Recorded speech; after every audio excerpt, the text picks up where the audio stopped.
Thank you very much indeed, and it's a great pleasure to be here. Can everyone hear? It's a tricky room. You have to have vista vision.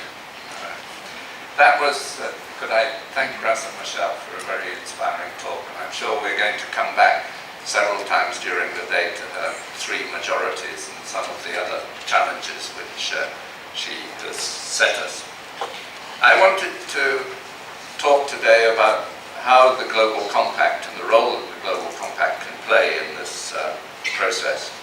When the former Secretary General of the United Nations, Kofi Annan, announced the forming of the Global Compact and challenged business to sign up to the principles of the Global Compact, part of his genius, I think, was that he... Thank you. Should I turn?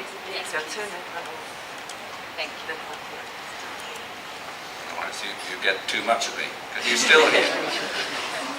Part of his genius was that he did not just address business, but he included civil society and labor organizations in that. And that, I think, is very important, because there is no way that business alone... Is it working? No?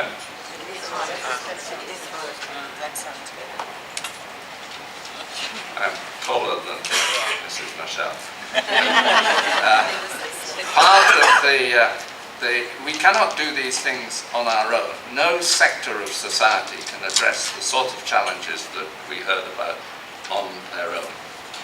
So we produced in the Global Compact, we have these 10 principles, and they are the absolute core of the Global Compact. Principles which cover human rights, the environment, working conditions, labor, and lastly, but extremely importantly, corruption.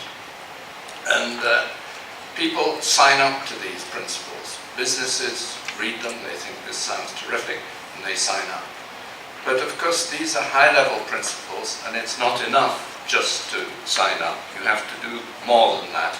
And when a business signs up, they commit to report every year publicly on what they're doing to address each of these principles.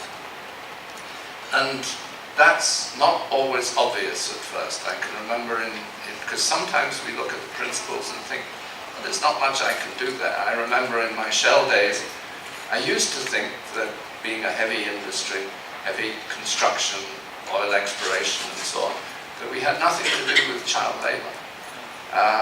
And that's simply not true. We discovered, for example, in Brazil, that we put ethanol in the gasoline.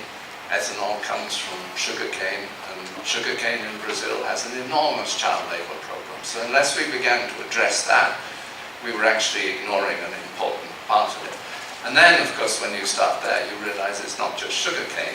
We have uniforms in our stations, where are they made, etc., toys in our stations, and so on.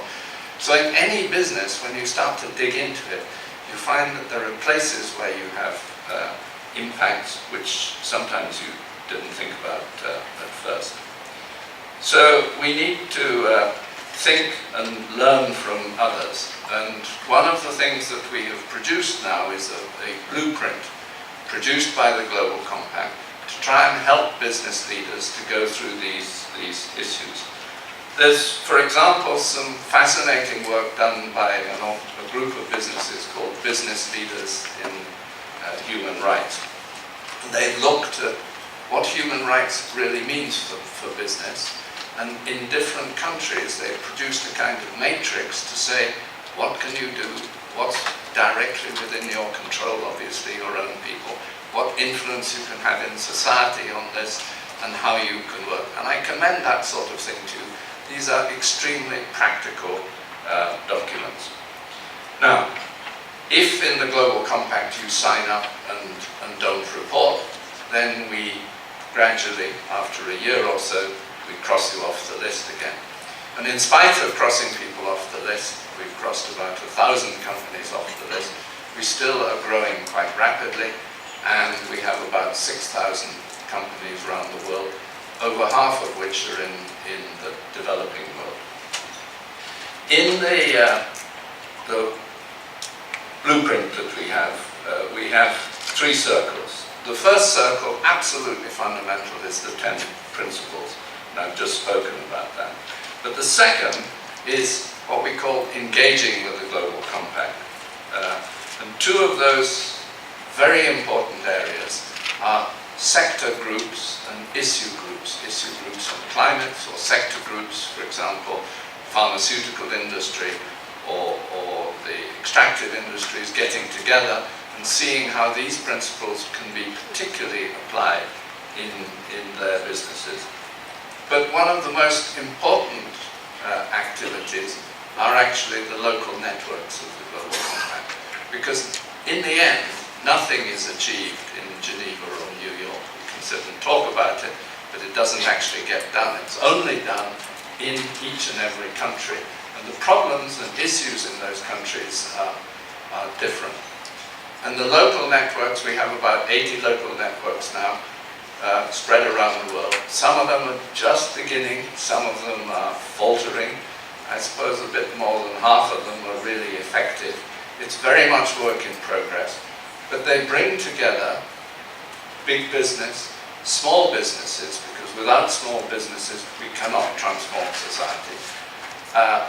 Civil society organizations, national and international, to look and see what the issues are in that country, what are the priorities, and how can these different groups get together to address them, whether it's human rights, working conditions, environment, or corruption, or in some countries, all of those.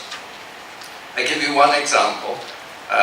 One of our relatively new, and it's been formed about 2 years now, is a local network in Sudan. And that, I think, is really making some very interesting progress. It brings together into very good Sudanese companies, also international companies such as the Chinese State Petroleum Company, the Indian State Petroleum Company. We brought in investors, major investment funds, to visit Sudan, which is a difficult country and often extremely controversial, and to look and see how business, because if you're going to solve the problems in Sudan, you will need investment. And much as people shout in other parts of the world that you shouldn't invest in Sudan, it is necessary to have proper investment and to grow business. And this is a way, working in conjunction with the government, that you can address some of these issues.